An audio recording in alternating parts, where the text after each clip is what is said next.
Fala pessoal, vamos mergulhar direto na mecânica fascinante de como a gente realmente aprende e forma a nossa identidade.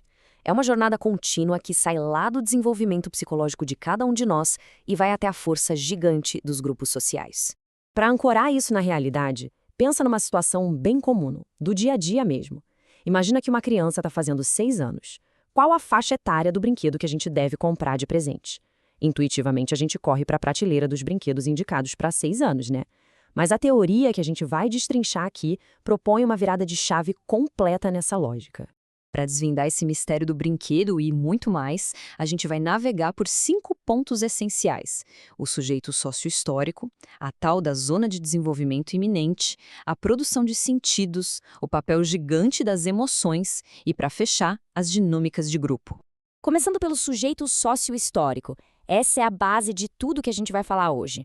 O Vygotsky bateu muito na tecla de que a gente não nasce com traços fixos que simplesmente brotam do nada. E também não somos uma esponja passiva absorvendo o mundo. Pelo contrário, nós somos continuamente moldados pelo ambiente ao nosso redor. O sujeito não vem com um destino pré-determinado, sabe? Ele se constrói numa relação super complexa e dialética entre a própria mente e a cultura. É no meio do coletivo que o indivíduo vira sujeito de verdade. Isso nos leva à nossa segunda parte, a famosa Zona de Desenvolvimento Iminente, ou ZDI. É aqui que a mágica acontece na prática e onde aquele nosso dilema do brinquedo entra em cena.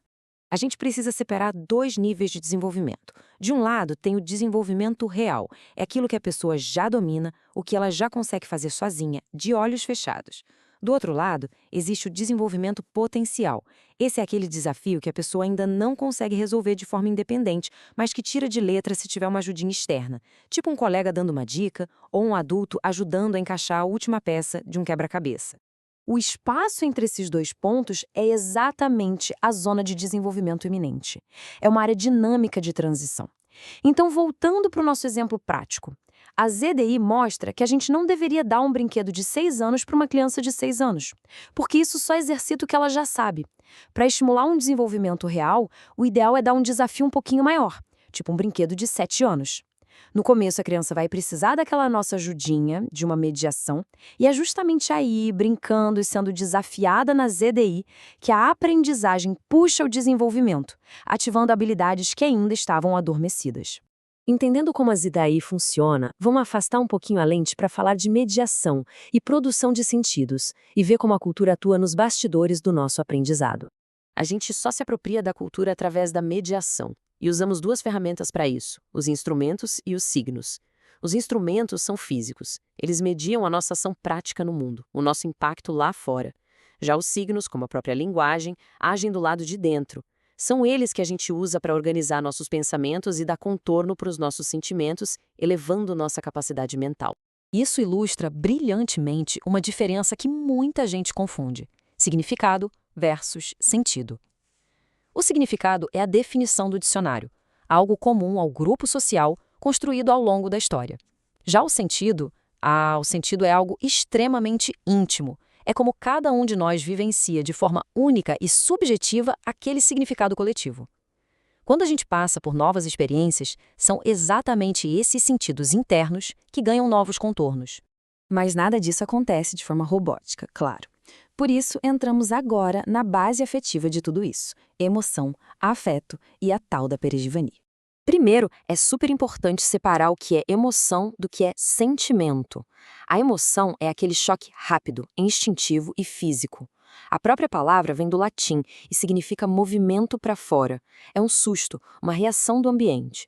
Já o sentimento é algo mais elaborado, ligado à nossa capacidade de pensar e perceber as coisas.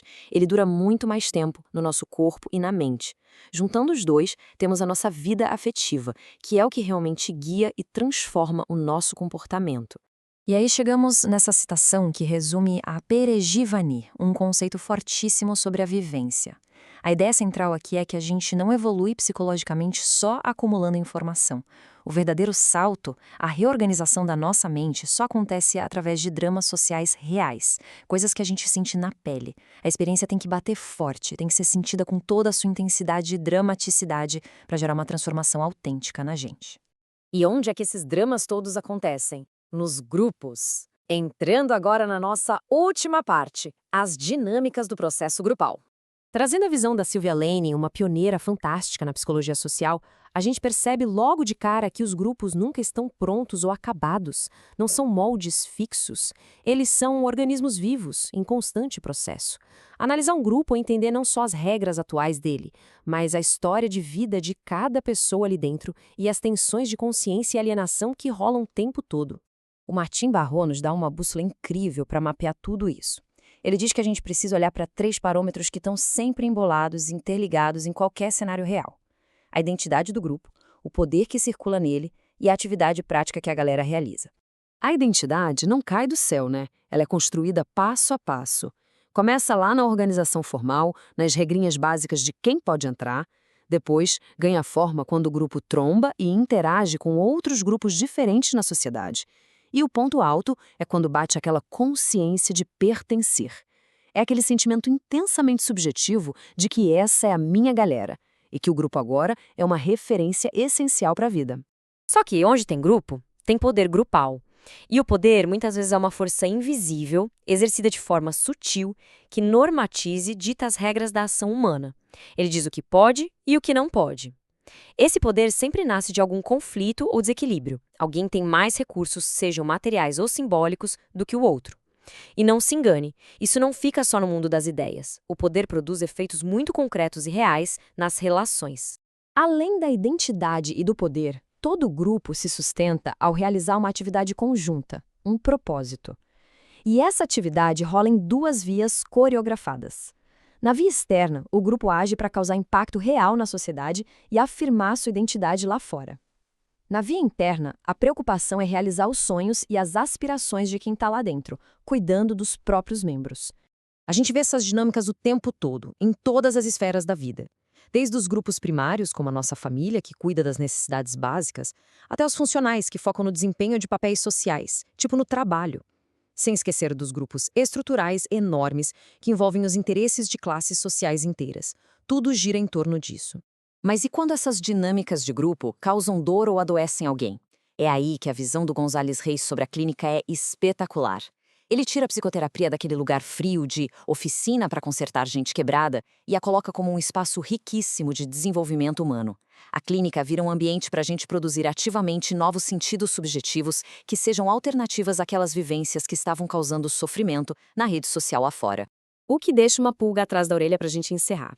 Se agora a gente tem clareza de que somos todos sujeitos construídos por essas interações, por mediações e grupos, como é que estamos usando a nossa própria influência?